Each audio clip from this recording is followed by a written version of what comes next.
आमदार संजय पुराम यांच्या वाढदिवसानिमित्त बोरगाव बाजार आणि आमगाव येथे मोफत आरोग्य तपासणी शिबिराचे आयोजन करण्यात आले. 6 ऑगस्टला बोरगाव बाजार येथे आणि 7 ऑगस्टला आमगाव येथे झालेल्या या शिबिरांचा शेकडो नागरिकांनी लाभ घेतला.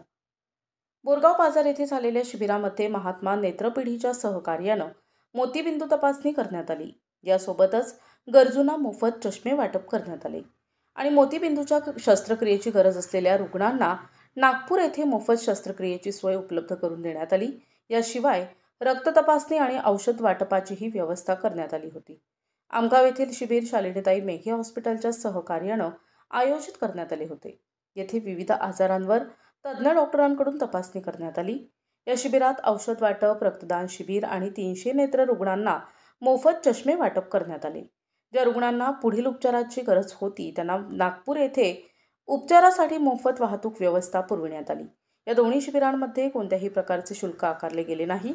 नागरिकांनी मोठ्या संख्येने उपस्थित राहून या शिबिराचा लाभ घ्यावा असे आवाहन आयोजकांनी केले होते.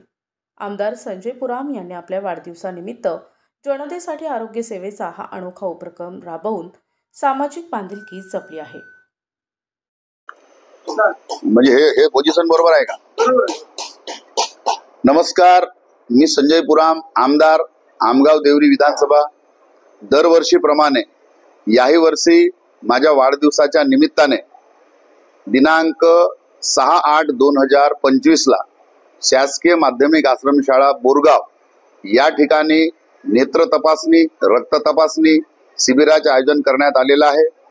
वेळ 11 ते 5 आहे आणि त्याच्यामुळे आपण या वेळेत सर्व नागरिकांनी त्या ठिकाणी उपस्थित राहून आपला नेत्र तपासणी करून घ्यावे आणि त्या ठिकाणी मोफत चष्मे माझ्या वाढदिवसानिमित्त आपल्या सगळ्यांना मिळणार आहेत. रक्त तपासणी करून घ्यावे. आपल्याला कुठल्या प्रकारचा आजार आहे, सिकल सेल आहे, अजून दुसरा आजार आहे, त्याची सुद्धा त्या ठिकाणी माहिती मिळेल आणि त्यामुळे आपण मोठ्या संख्येने उपस्थित राहावे अशा प्रकारची मी आपल्या सगळ्यांना विनंती करतो. त्याचप्रमाणे माझ्या वाढदिवसाच्या निमित्ताने दिनांक 7/8/2025 ला आमगाव या ठिकाणी भौभूती महाविद्यालय मध्ये सर्व आरोग्याची तपासणी करण्याकरिता मेघे सावंगी या ठिकाणाहून पूर्ण डॉक्टरांची टीम बोलवण्यात आलेली आहे. सर्व बॉडी चेकअप बरोबरच रक्तदान सुद्धा त्या ठिकाणी करणे आहे आणि त्याच्यामुळे मोठ्या प्रमाणात रक्तदान करणाऱ्यांनी त्या ठिकाणी यावे अशा प्रकारची मी आपल्या सगळ्यांना विनंती करतो.